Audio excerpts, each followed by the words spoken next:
వాళ్ళు కూడా two wheeler ఫైనాన్స్లో కొనుక్కొని మరి దగ్గరున్న సిటీలకి దగ్గరున్న పట్టణాలకి వెళ్తూ ఉన్నారు. వారు కూడా రెగ్యులర్గా వాడుకుంటున్నారు. అందుకోసం వాళ్ళకి వాహన రంగంలో కూడా ఈ తగ్గింపులు స్పష్టంగా కనపడుతున్నాయి అధ్యక్ష. అది టూ వీలర్లో 28% పన్ను ఉండేది 18% తగ్గింది అధ్యక్ష. అలాగే స్మాల్ కార్స్ చిన్న కార్లు ఏవైతే ఉన్నాయో అవి 28 నుంచి 18%, ఆటో రిక్షాలు ఏవైతే ఉన్నాయో అది 28 నుంచి 18%, సైకిల్స్ మన పార్టీ గుర్తు మా పార్టీ గుర్తు అధ్యక్ష సైకిల్, ఆ సైకిల్కి 12% పన్ను ఉండేది దాన్ని 5% తగ్గించారు. తద్వారా వచ్చే లబ్ధి మనం ఒకసారి చూస్తే 1 లక్ష రూపాయలు ఉండే బైక్లో దాదాపు 10,000 రూపాయలు పైగా ఆదాయం కనిపిస్తుంది.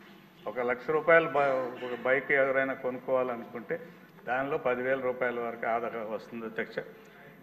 చిన్న కార్లు 8 నుంచి 10 లక్షల రూపాయలు ఉన్న చిన్న కార్లు అయితే 60,000, 8 లక్షల నుంచి 10 లక్షలు ఉన్న చిన్న కార్లు 60,000 నుంచి 80,000 వరకు లబ్ధి వస్తుంది అధ్యక్ష. అంటే ఆదా అవుతుంది కొన్ని దానిలో. అలాగే ఆటోలు ఉన్నాయి అధ్యక్ష. ఆటోలు 3 నుంచి 5 లక్షలు ఉండేవి ఉన్నాయి అధ్యక్ష. దానిలో 30 నుంచి 60,000 రూపాయల వరకు ఆదా వస్తుంది అధ్యక్ష. తద్వారా దాదాపు 5 లక్షల మంది ఆటో డ్రైవర్లు ఉన్నారు ఈ రాష్ట్రంలో. వారు ఆటో కొనుక్కోవాలన్నట్టయితే వారికి ఈ లబ్ధి వస్తుంది అధ్యక్ష. కొత్తగా ఆటోలు కొనుక్కునే వాళ్ళు కూడా ఈ లబ్ధి ఉపయోగపడుతుందని తెలియజేస్తున్నాను అధ్యక్ష.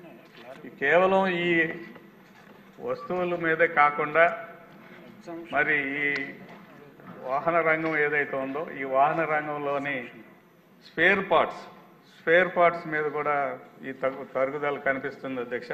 అంతకుముందు స్పేర్ పార్ట్స్ అన్నిటి మీద 28% ఉండే పన్ను ఇప్పుడు 18% తగ్గించారు. తద్వారా ఏమవుతుందంటే అధ్యక్ష మెయింటెనెన్స్ కాస్ట్ కూడా తగ్గుతుంది.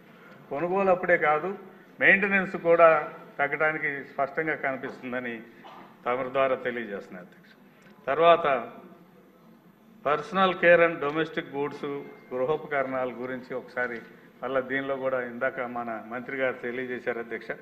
సోప్స్, టూత్పేస్ట్, ఎయిర్ ఆయిల్ ఇవన్నీ గతంలో 18% పన్నులు ఇంట్లో ఉండేది అది 5%కి తగ్గించారు. టూత్ పౌడర్స్గా అయితే మరి 12 నుంచి 5%, డైపర్స్, బేబీ బాటిల్స్ ఇవన్నీ కూడా 12 నుంచి 5%, కుకింగ్ యుటెన్సిల్స్ ఏదైతే గృహోపకరణాలు కొనుక్కుంటారో వాటిని 12 నుంచి 5%కి, స్వింగ్ మెషిన్స్ ఏదైతే ఉన్నాయో అవి 12 నుంచి 5%కి తగ్గించారు. తద్వారా ఏమవుతుందంటే అధ్యక్ష ప్రతి కుటుంబం యావరేజ్గా నేను ఇందాక మొదటిసారి చెప్పినట్టు కుటుంబంలో ఇవి డైలీ వాడుకునే వస్తువులు అధ్యక్ష. ఈ డైలీ వాడే వస్తువుల మీద కనీసం నెలకి 1000 రూపాయల నుంచి 1,300 రూపాయలు 1,500 రూపాయల వరకు ఆదా వస్తుంది. తద్వారా కుటుంబం ఆదా పెరగటంతో పాటు కుటుంబ పొదుపు కూడా పెరుగుతుంది అధ్యక్ష. తర్వాత మన ప్రభుత్వం అధికారంలోకి వచ్చిన తర్వాత సూపర్ 6లో పథకంగా భాగంగా తల్లికి వందనం కార్యక్రమం అమలు చేస్తూ ఉన్నాం. మనం ఈ GST వచ్చుంటే ఇంకా కొన్ని వస్తువుల మీద తగ్గేది. విద్యార్థులు విద్యకు సంబంధించినంత వరకు ఏదైతే ఉన్నాయో నోట్ బుక్స్ ఎక్కువగా విద్యార్థులు నోట్ బుక్స్ కొనుక్కుంటారు. అది 12% ఉండేది అధ్యక్ష. దాన్ని 0%కి తీసుకొచ్చారు. అంటే పన్ను లేకుండా పోయింది నోట్ బుక్స్ ఎవరైతే కొంటారో వాటి మీద. అలాగే ఇరేజర్స్ కానీ పెన్సిల్స్ కానీ ఇరేజర్స్ కూడా 5% ఉండేది అధ్యక్ష. అది 0%కి తీసుకొచ్చారు. పెన్సిల్స్ కానీ క్రేయాన్స్ కానీ షార్పనర్స్ కానీ అన్ని 12 నుంచి 5%కి తీసుకొచ్చారు. ఈ రాష్ట్రంలో దాదాపు 72 లక్షల మంది విద్యార్థులు ఉన్నారు అధ్యక్ష. ఈ 72 లక్షల మంది విద్యార్థులకి ఈ లబ్ధి వస్తుంది.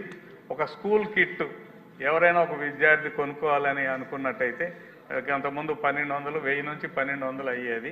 ఇప్పుడు దాదాపు 750 నుంచి 850 వరకు, అంటే దాదాపు మనకి ఆ లబ్ధి స్పష్టంగా కనిపిస్తుంది. 1,200 నుంచి 850 అయ్యేది, 1000 రూపాయలు అయ్యేది 750 వరకు అయ్యే పరిస్థితులు ఉన్నాయి అధ్యక్ష.